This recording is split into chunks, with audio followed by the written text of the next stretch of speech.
Yo, what's up? It's yours truly, Lonnie Copeland, aka Chico Dusti. And today I'm here kicking it with my homeboys. We're gonna hold it in the road, the new podcast. Not only are we gonna hold it in the road, we're gonna talk about things that go on in the road, the streets, the community, the whole nine.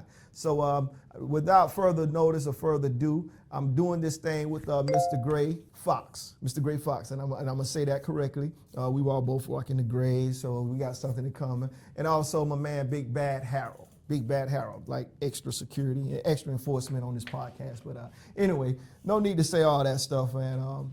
Lonnie Copeland, I'm gonna kind of go into depth some of the things from a music side of the mogul standpoint, as well as this new thing about the Kadobe Apparel and my new fashion Chico Dusti whole outlook and how all this came about. So y'all just kind of stay tuned, and we're gonna get into some real depth information. What's up, everybody? Welcome back to Holding in the Road, Mr. Gray Fox, Big Bad Harold. Today, we sitting here with a man of many hats, Mr. Lonnie Copeland, a.k.a. Chico Dusti. Chico Dusti, that's right. That's exactly what's happening. Thanks for taking the time, good brother. Yeah, man, it's a pleasure, man. Anytime I can, just kind of come out and we just kind of like hold it in the road, you know what I mean? From all aspects, from business and just walks of life. Things that I have an opportunity to talk about. Out of our busy schedules, we're trying to, still focus on some main things, even if it ain't current events. We make up our own events here. We hold it in the road. Kadobe Apparel. You never know what to expect. And I'm going to go ahead and spill the beans on some of this stuff whenever, I'm going to follow your lead. So okay. You pop me off and... Okay. Oh, yeah. Kadobe Apparel. Yeah. The meaning, the name, what is it, acronym behind Kadobe? Well, yeah. The Kadobe Apparel, let me give them a brief history on it, right? So basically, we have been, I would say me personally, been playing with the name for maybe over 10 years. And it stands for Creating a Diversified Outlook Beyond Ethnicity. And I came up with that name because I wanted to be different, not only just in the fashion, but just when people say it, it kind of go with the flow of some of those high-end brands. I've always been like that. Even when I was doing the music, Alcon Entertainment, I wanted it to say, when they say MCA, Electra, Alcon, I always had a vision of being corporate, clean, and just big. So the Kadobe Apparel, once I, came up with the meaning, I kind of played around with t-shirts at first, just kind of like in-house, just seeing what was going on. And people kind of was like, yo, you may be on to something. So I came up with a nice little logo. And this is probably like my second logo that I'm really like on right now. So just kind of played around with the logo for a while till I came up with something that I thought would be eye-catching and stick. And once I did the logo, it came about Target. I said, I like FAMU. Right. I like Florida State. I like, college football, NFL football, sports in general. Right. So I said, hey, I could see this too as being something big like Nike, So I wanted to go ahead and, parallel myself with some of the things that they were doing and start getting into the sport colors.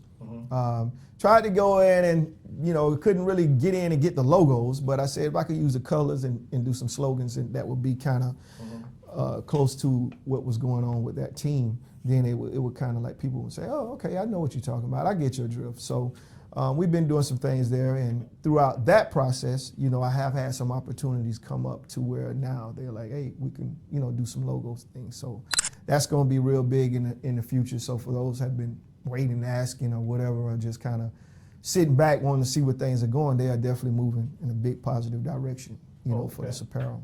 Okay.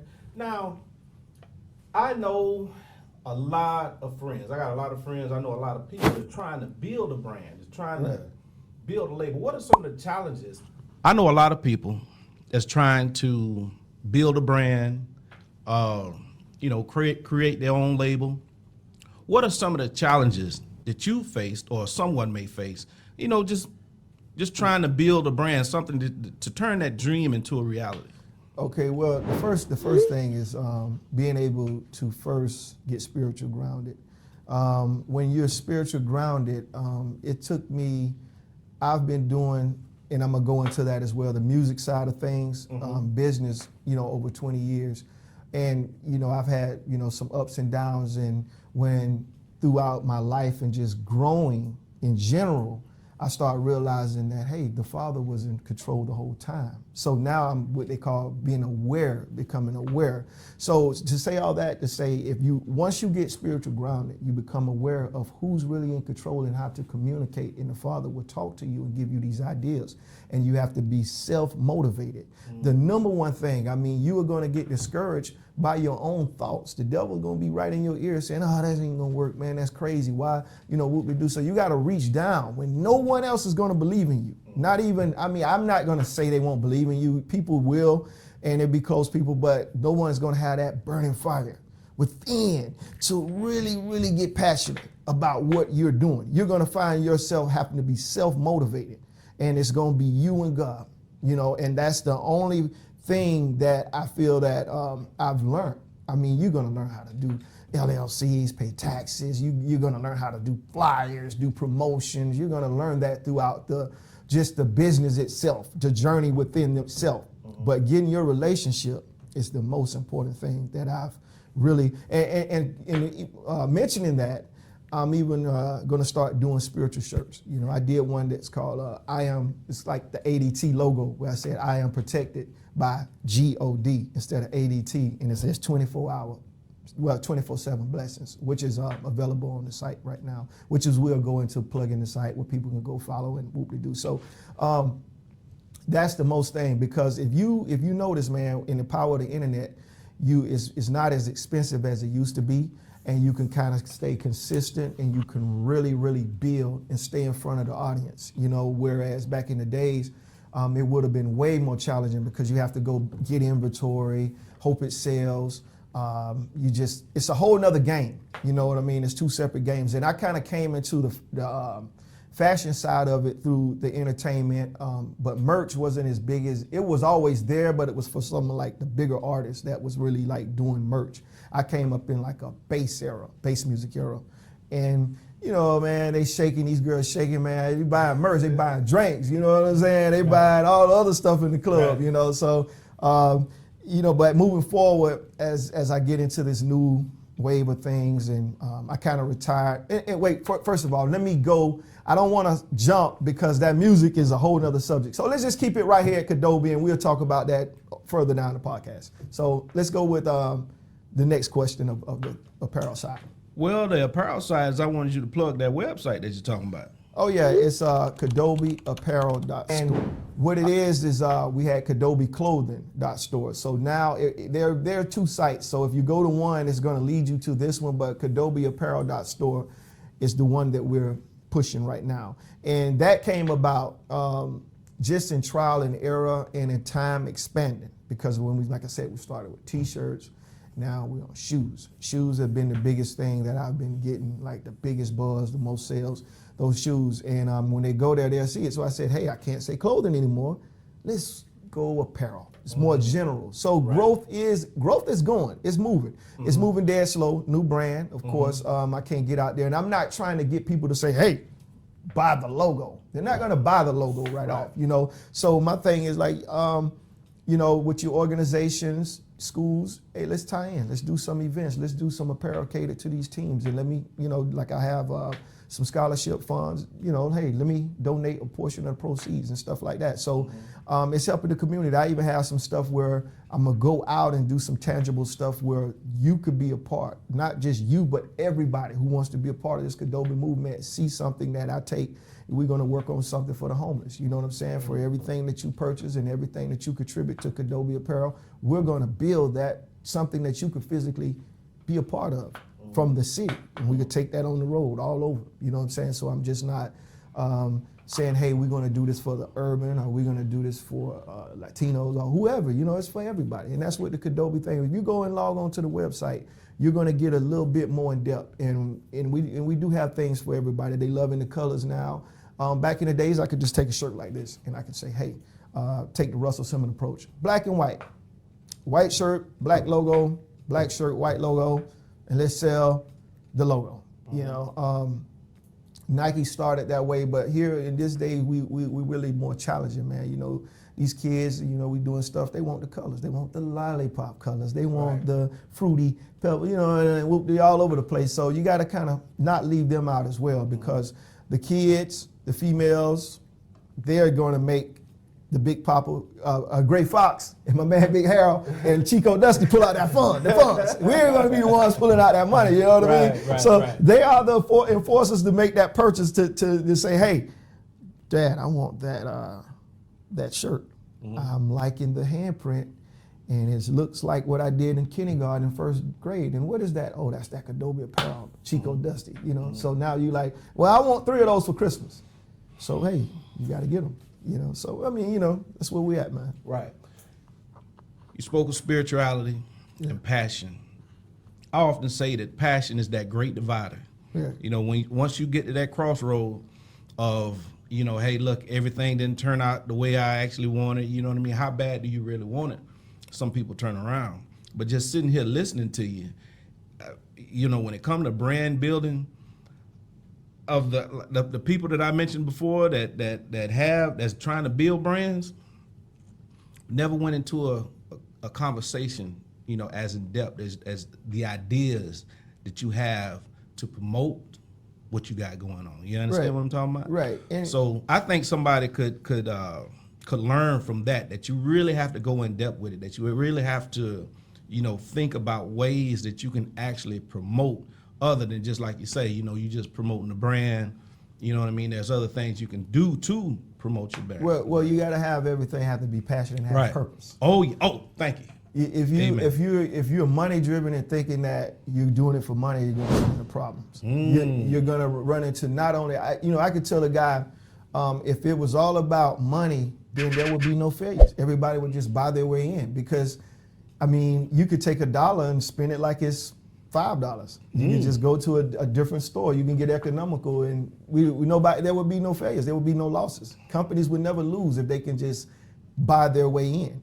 You have to find something that connect with the public, the people, and they don't want to feel shysted or scammed or whatever. You know what I mean? So a lot of times people get into this and they say, "Hey man, I'm really just trying to make a quick dollar." In the end, buyer, consumer, they could feel that. Right. You know, so they like, yeah, good idea, but something is not right. And they'll let you know. And again, when they say something is not for everybody, that's not saying that you can't make it. If you do anything long enough, you know, you take Floyd Mayweather, he started off, probably couldn't really even throw a correct punch. But something you do consistently every day, and you are passionate and you are determined, you're going to get great. Some of us may ride a car to get there. Some of us may ride a bus to get there. Some of us may fly. Some of us may take a hot air balloon to get there. Some might take a bicycle. Right. But we will reach the destination. Right. Some of us is just going to get there sooner than others. And some of us may never get there because we're just going to get tired of the journey. So persistence, faith, and just determination is what it's going to take in anything you're doing. It's not going to be overnight. See, if you go, and man, I have some dark days, man. I have some dark moments, man, to where I feel like they feel. I feel like giving up. I feel like quitting. And I mean, it could be actually just going good. It's just the devil just like, come here. Stop thinking about that crap. Give you something bad to think about. And then all of a sudden, here comes the world just caving in, little problems turning into, there's not even problems, it's just the spiritual side of the battle. And you like, man, you know what, man, I just feel like just being normal. But then you ask yourself, what is normal?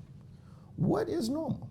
You know, and I tell people that when they say, I don't work for anybody, I say, well, you work for even when you work for yourself, you don't work for anybody, you provide a service. You provide a service.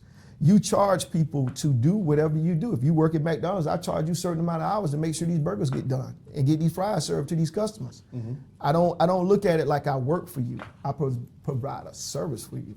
And once you start changing how you process information going in, it could come out right. It could come out better. And that's where I think a lot of us struggle, you know, with the challenges. Sports, very risky. Just like business is very risky. It all depends on how you design your play. I mean, if you don't, make it plain, maybe you can bring that wisdom to coach. You can help another person, grow. If I say don't hit $1 billion in sales, then maybe I can help someone else, that I could be a part of that movement, that we could spiritually connect and align and do the thing that we could do together. Brother, let me tell you something, man. Just sitting here talking to you, I see why you're a man of so many hats. I see it. And what we known each other 15, 20 minutes, you know what I mean? Yeah. I feel where it come from, man. I mean, like I say, I see the passion, I see the drive, I see all the things that a person would need to be successful. I mean, I've read your bio, you know what I mean? And, you've done some very, very interesting things, that you've achieved things that people are trying to achieve right now. Right. But like I say, it's that passion there, and like you was talking about. And listening to you, brother, you can be a preacher or a pastor, you know what I mean? Motivational speaker. And I have heard that from my mom. I've heard that from several other people, especially I had all this hair one time, and I was doing off blast before it really got gray, right? Right. So I cut my hair. Yeah. And everybody like, yo, man, where you been? They ain't seen me in a long time. I'm like, yo, you clean, you look different. You whoop you do it. They don't want to go like, hey man, you been locked up and do something crazy, So they go, oh man, you look like you could preach. You have something to say, and I would be like in the back of my mind, like, yeah, but I had some rough nights too, So that was before I started really realizing the whole process, like I was saying, on the spiritual side of things. And I'm still, still learning, of course. But I've been able to have what they would call testimonies, building up, and I'm starting to realize how to convey those to the people. So that's why you would say motivational preacher. I kind of feel that now. I was the lifestyle kind of had me jaded in a sense of direction, and kind of holding that side back to being, not really using the word ashamed, I don't think that's the right word to say, but maybe not wanting to, maybe my demographic, the crowd won't be as upset, we're gonna accept that because we want raunchy dirt, we want this, we want that. So my target, I was just kind of, it's called growing, man. Right. And that's it. And once you get over that barrier of feeling like you got to be this other person or be this way to make people happy or appease them, that's the minute you start winning, because they're gonna have something to say whether you win or whether you lose. You know what I'm saying? If you're doing good, they're going to say something. If you're doing bad, they're going to say something. And one thing about it, everybody loves a winner. But when you lose, you will lose alone. But if you got God, you never lose it. You steady growing. Amen. Amen, good brother.